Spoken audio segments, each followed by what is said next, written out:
The Nintendo 3DS is one of the best libraries ever made. Most people remember Pokémon, Mario, Zelda, Animal Crossing and Fire Emblem, but beneath those blockbuster titles is a collection of incredible games that never got the attention they deserve. Whether they released too late, had almost no marketing, or were overshadowed by bigger franchises, these games are absolutely worth checking out if you still own a 3DS. Let's jump into 10 underrated Nintendo 3DS games that everyone should play.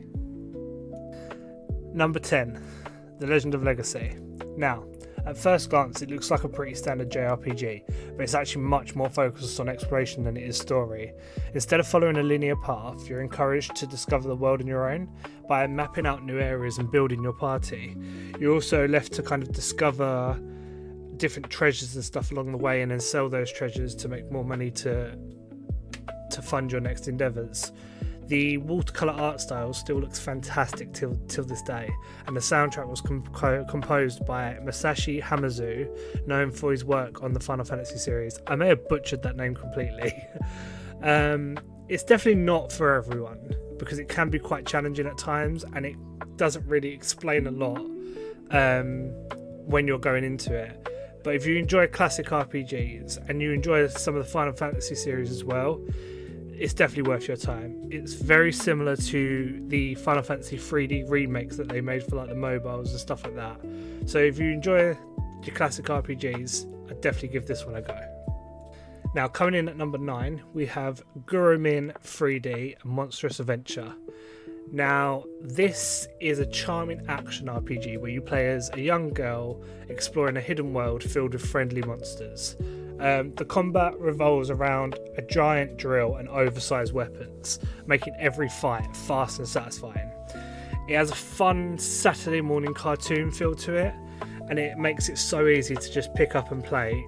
It's very cutesy, it feels very cozy, so if you're into that sort of kind of style of like dungeon exploring, I'd definitely say pick this one up and give it a go. It was quite fun when I was playing it.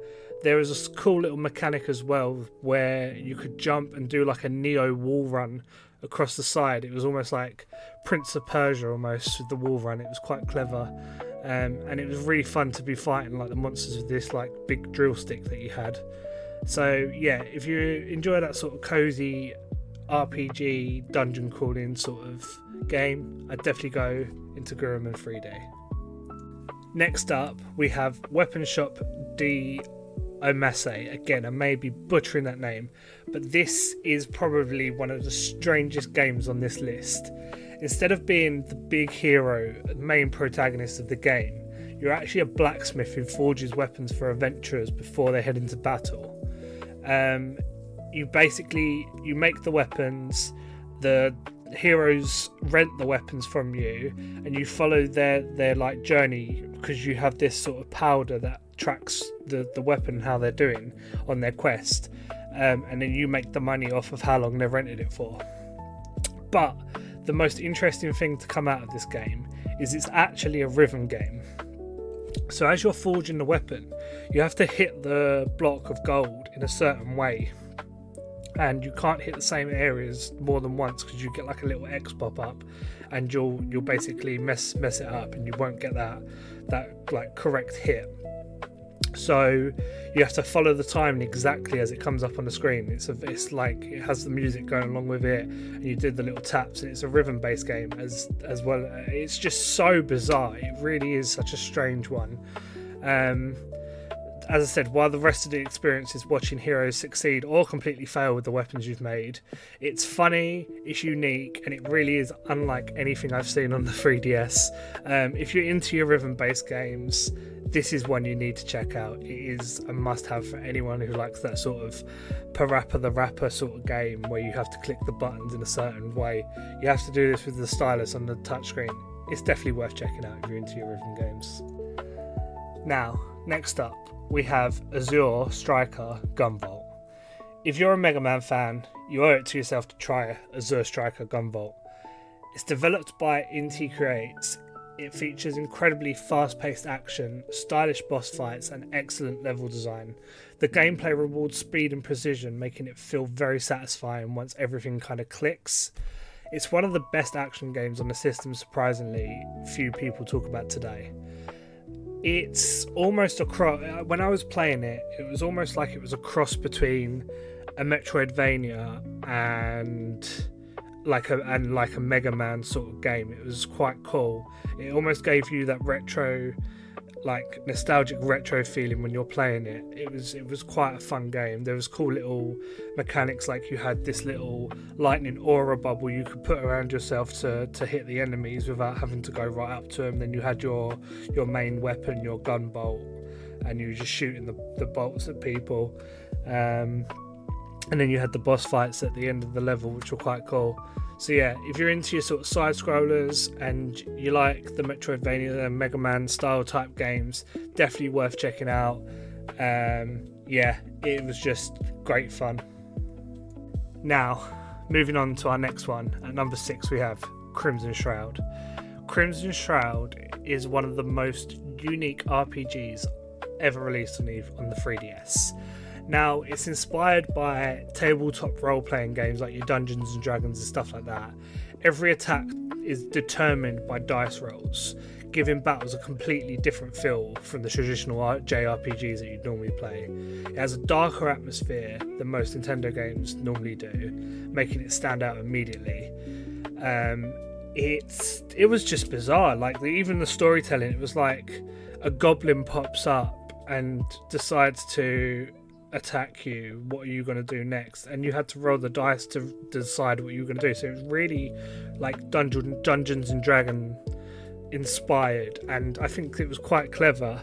The time I spent with it as well, I don't think I spent enough time to really fully truly like get immersed into it, but from what I played, I really did enjoy it, and I think it would be one of those games that if I give it enough time and I have like a good couple of hours spare, it's one of those games I reckon I could really get into and be like, oh my god, the story was amazing.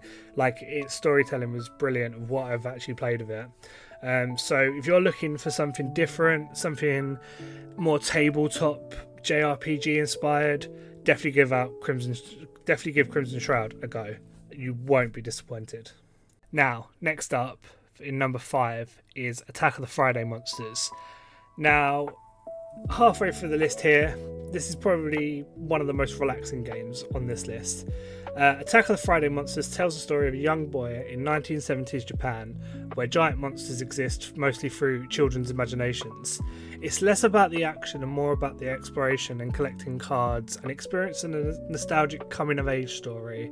It's only a few hours long, it's not very long at all, but it's one of those games that just sticks with you after you've finished it. If you haven't played this one, definitely give it a go. It's got very massive cozy vibes to it. Again, from what I've played of it, I did enjoy it. I don't think it's kind of my cup of tea personally, but I'm very particular with games. I'll like what I like and I won't like what I won't like.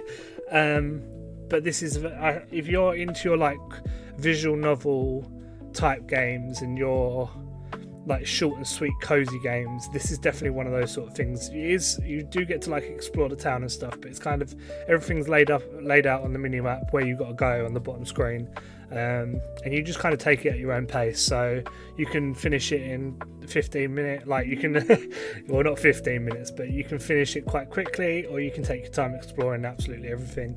It's kind of the world's your oyster at that point. But yeah, if you enjoy cozy games, I'd definitely say give that one a go. Next up, in number 4, we have 7th Dragon 3, code VFD. Some of these names are wild.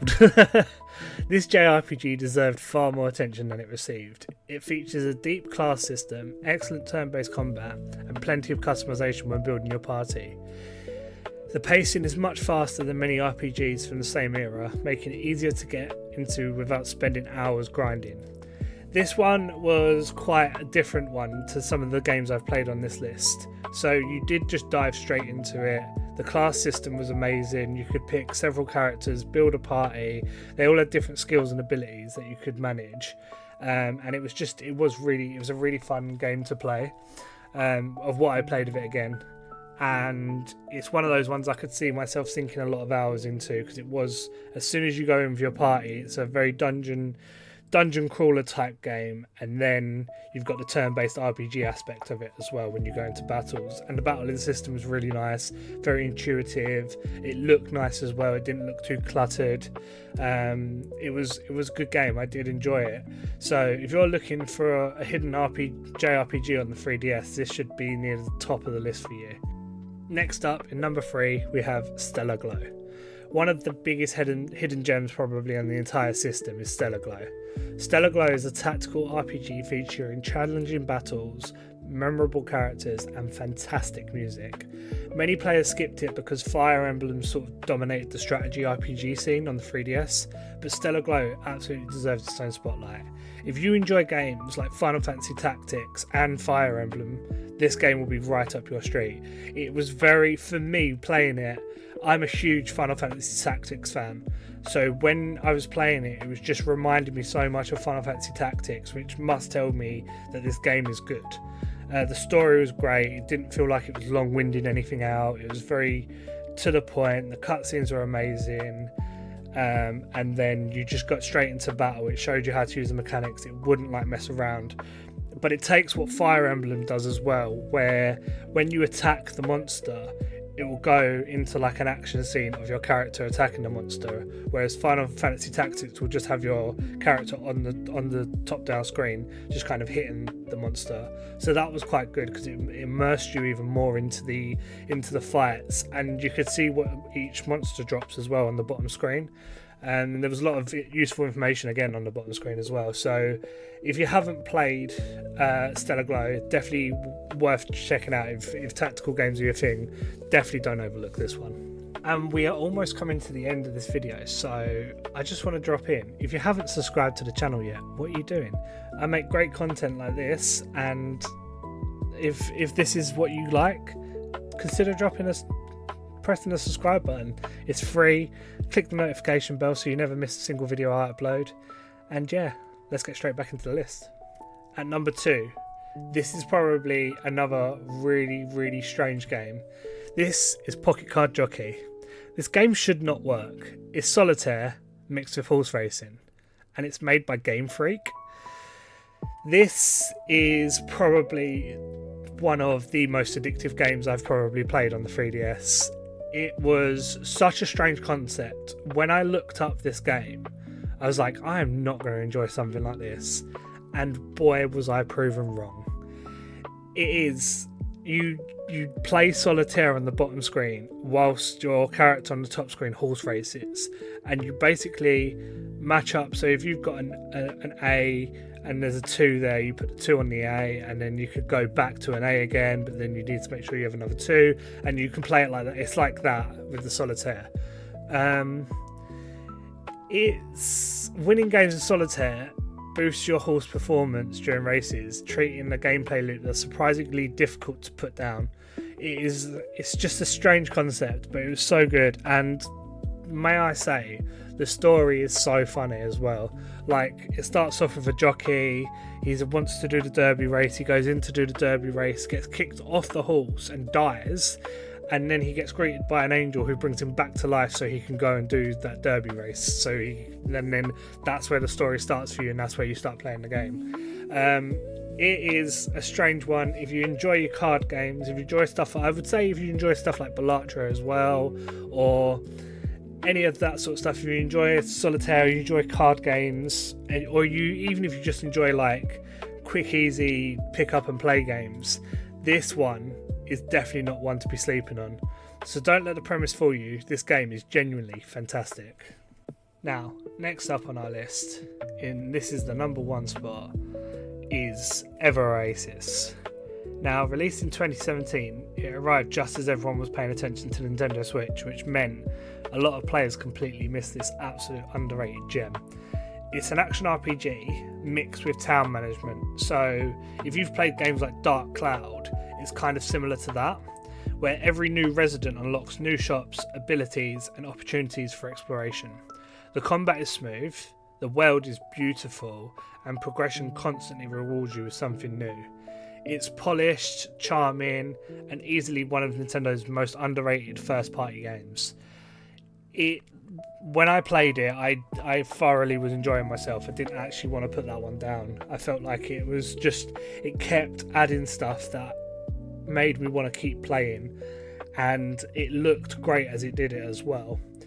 And then obviously as you expand the town, you start collecting your money off of the town folk and stuff, and you start building buildings and stuff like that.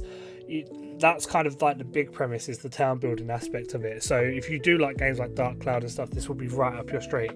So if you only play one game from today's list, I'd say make it ever Oasis. You won't regret it.